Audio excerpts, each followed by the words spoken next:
Hello प्यारे student, कैसे हैं आप सब। आज मैं आपके लिए लेके आई हूँ पूर्ववर्ती संख्याएं। पूर्ववर्ती संख्या की मैंने पहले वीडियो डाल दी है, जिसे आप देख लें। पूर्ववर्ती और उत्तरवर्ती संख्याओं के बारे में बताया मैंने। अब यहाँ पर मैं आपको सिर्फ एक ही कॉन्सेप्ट आपको पढ़ाने जा रही हूँ बेटा, जो है कि पूर्ववर्ती संख्या एक का पूर्ववर्ती क्या होगा और उसका उत्तर 0 होगा या 1 होगा या कोई नहीं। इसके बारे में आपको देखना है क्वेश्चन कैसे संभावित आ सकते हैं, आपको कैसे पूछे जा सकते हैं।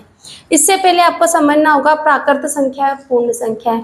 प्राकृत संख्याएं वो होती है जो 1 2 3 4 5 6 7 और अनंत तक जाती है, जबकि पूर्ण संख्याएं क्या होती है जिसमें 0 शामिल होता है ना। 0 के साथ समस्त प्राकृतिक संख्याओं को ऐड कर दिया जाए, 0 1 2 3 4, तो सारी पूर्ण संख्याएं बन जाती हैं।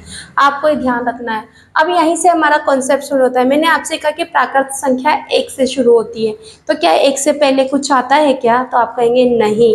तो क्या आपका उत्तर 0 होगा। मैंने एक क्वेश्चन बनाया आपके लिए कि प्राकृत संख्या 1 का पूर्ववर्ती है, तो 0 है, 1 है या कोई नहीं। तो आपने कहा कि प्राकृत संख्या है तो 1 से शुरू होती है, 1 2 3 4 और अनंत तक चली जाती है, अनंत का साइन है, तो आप कहेंगे उत्तर कहेंगे कोई नहीं। मेरी को पूर्ण उम्मीद है कि आपको समझ में आया होगा। सामान्यतः हम ये कहते हैं कि पूर्ववर्ती जो संख्या होती है उसको उस संख्या जो दी गई संख्या उसमें से 1 घटा दे तो आपका पूर्ववर्ती आ जाता है अंक। बट यहाँ कॉन्सेप्ट अलग है कि जब 1 0 का कोई चीज़ ही नहीं है तो कैसे होगा। अब आपसे पूछा जाए क्वेश्चन 2, आपसे ऐसा पूछा जा सकता है, देखो पूर्ण संख्या 1 का पूर्ववर्ती है, तो पूर्ण संख्या 1 क्या होती है 0 1 2 3 4 5 अनंत तक चली जाती है ना। तो पूर्ण संख्या, जब पूर्ण संख्या लिखा है तो 1 का पूर्ववर्ती नंबर कौन सा होता है 0 1 नहीं, कोई नहीं, ये सब गलत ऑप्शन है, ये सही है। बट आपसे एक क्वेश्चन ऐसे भी तो पूछा जा सकता है ना बेटा, यही तो मस्त मजेदार बात है कि 1 का पूर्ववर्ती है, 1 का पूर्ववर्ती 0 1 2, तो 1 का पूर्ववर्ती 1 तो नहीं हो सकता, 1 का पूर्ववर्ती 2 तो नहीं हो सकता, तो आपका उत्तर क्या है 0 सही। क्वेश्चन किस तरह से पूछा गया है, ऑप्शन किस तरह से दिए हैं, ये तो आपको सोचना पड़ेगा और समझना पड़ेगा, तभी आप कर पाओगे। यहाँ से देखिए कॉम्पिटिटिव एग्जाम्स में इसी तरह से बच्चों को उलझाया जाता है।